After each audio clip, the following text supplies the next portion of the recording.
So guys এই নাদুস পোলাটা হইলাম আমি এবং বেশি কথা না বলে ভিডিওটা শুরু করি। So hello and WhatsApp guys, it's me enjoy mini blogger এবং আজকের ব্লগের টপিকটা হলো আমাদের এখানে ঐতিহ্যবাহী মিষ্টি আছে। সো আজকে সেটা ট্রাই করতে যাইতেছি। আমি কোনো ফুড ব্লগার না ভাই, এটা জাস্ট মজার জন্য বানাচ্ছি এবং যারা যশোরের ভিতরে আছে তাদের কাছে মানে এই মিষ্টির বিষয়টা অনেক পরিচিত।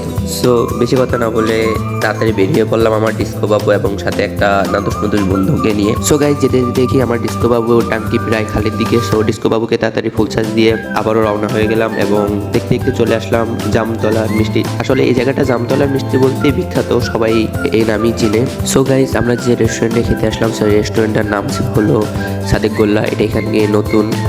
সো তাড়াতাড়ি আমি হেলমেটটা গাড়ির উপরে রেখে আস্তে আস্তে টুকটুক করে ভিতরে ঢুকে পড়লাম মিষ্টি খাওয়ার উদ্দেশ্যে।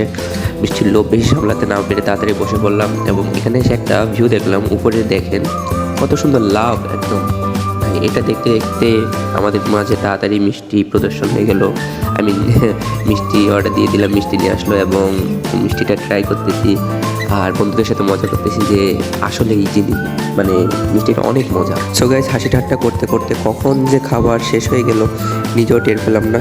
সো গাইস খাওয়া দাওয়া শেষ সোনার বাংলাদেশ, এখন আবার রওনা হওয়ার পালা আমাদের গন্তব্যের উদ্দেশ্যে।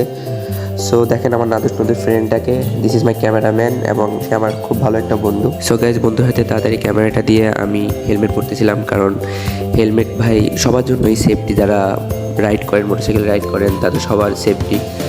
সো গাইজ আজকের ভিডিও এই পর্যন্তই। আই হোপ আপনাদের সাথে অন্য আরেক ভিডিও দেখা হবে। আল্লাহ হাফেজ, ভালো থাকবেন।